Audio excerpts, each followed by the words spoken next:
Hello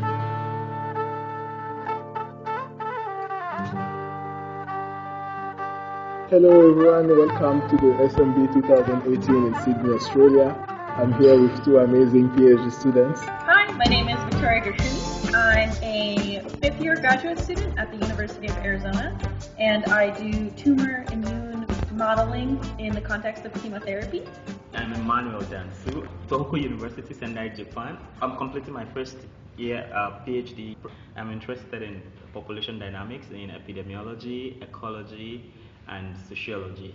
I think my favorite part of this early career workshop was getting to hear a bunch of different perspectives on what my job search in the academic world and in the industry world is going to look like after I finish my PhD, and definitely hearing some non-traditional advice. Definitely helped.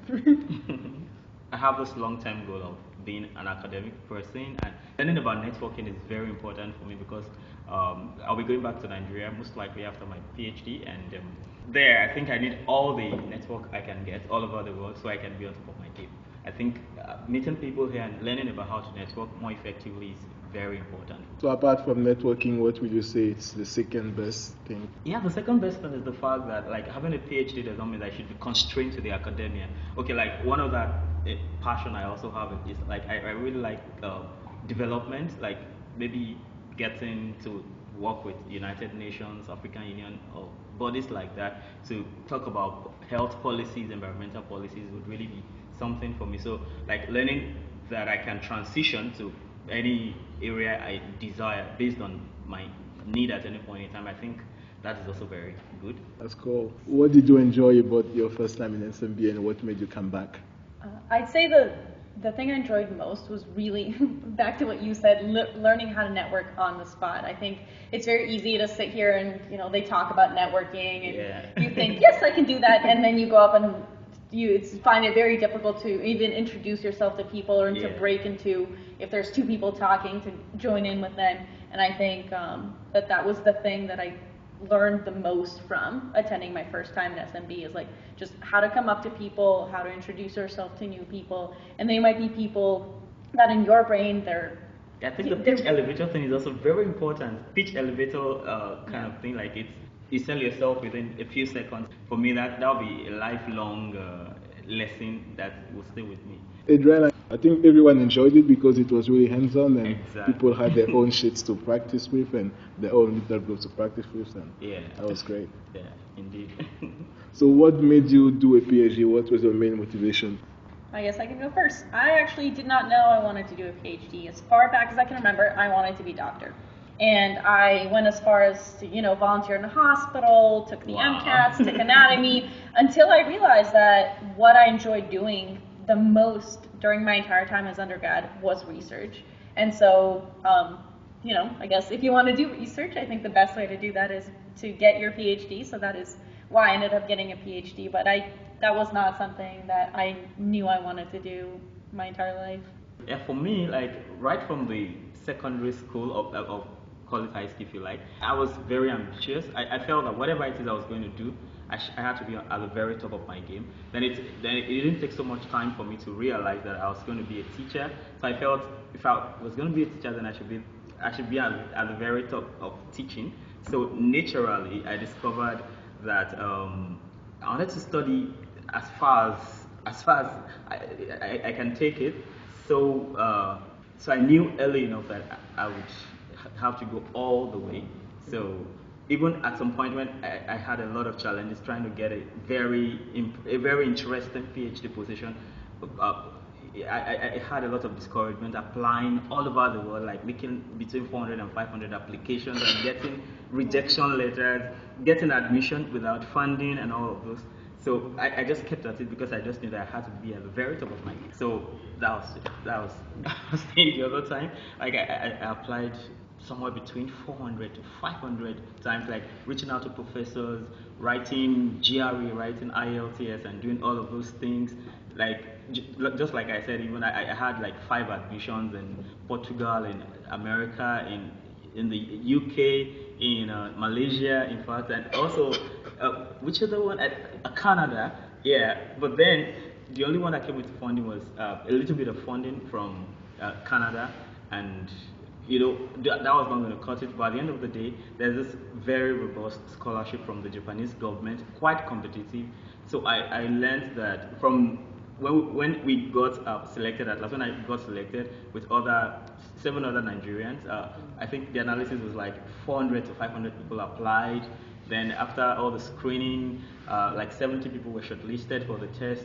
So after the test, 18 people were qualified for the interview, and then 8 of us were finally selected to go on the program. I think for me, it's like a very big breakthrough after all the stress. But I just knew that I couldn't just be limited.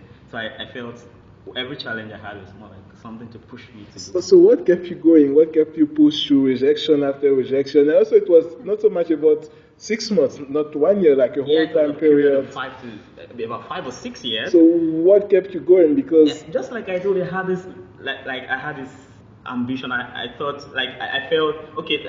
I think I remember this particular story. Like, while still in the high school, there was this time where I thought were always going on my mind. I had this note I was always carrying about. Like, I had this schedule to always go check, go browse the internet, even when it was not so very popular in Nigeria. So you had to go to a designated place, like maybe travel like for 30 minutes by bus or something to go solve the internet. So I had a note where I listed things I wanted to find out. So there was this day, that was the time Kofi Annan was the General Secretary of the United Nations. So this weird thought just came to my mind. Who is Kofi Annan? How did he get to that position? Like, I think I don't mind being in such a position in future. So I wrote it down. Next time I'll check the internet, I would check up Kofi Annan. So I just got there. I discovered he did his first degree in Ghana, went to the United States for his master's, then went back to Ghana, became Minister of Environment or something like that, of tourism. I really don't remember that now. Then later he started working with the United Nations and then was an undersecretary. And so I felt, oh, for God's sake. Next thing I checked, what do you need to be to land a job with the United Nations? I discovered most of the times maybe you need an MBA or a PhD. Like, those 2 qualifications are very crucial. So from there to I think that was another thing. So right now, as I work on mathematical biology, as well as being a teacher, I think I also want to be a diplomat, maybe bordering on mathematical biology or things relating with education and all that. Thank you very much for sharing this. Victoria, you told me that you have nonprofit. Yes. Yeah. Thank you. Sorry.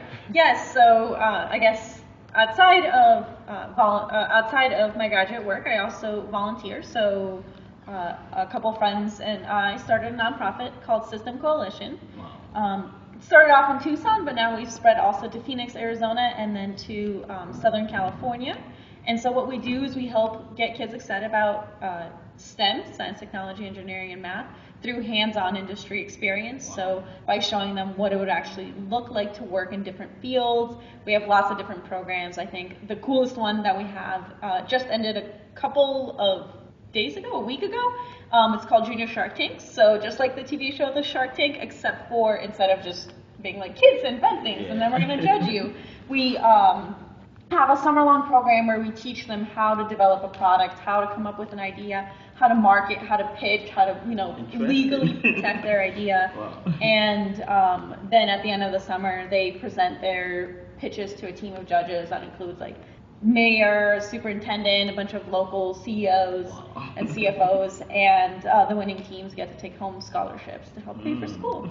That's great. How did you come up with this idea of the nonprofit? So I actually did not come up with the idea. The idea came from the founder, Yasmin Straka, and the reason she founded it was because she saw, she saw all this poverty that you see in Tucson, and she saw all of these kids that grow up in poverty and don't have a way to leave. They don't have, the strength or the perseverance to do what you do, and they don't even realize that there's something more out there for them, that they can leave this cycle of poverty and not bring up their families in the same way that they were brought up. And she wanted to give these students an opportunity to educate them, to show them this is the kinds of jobs you could have.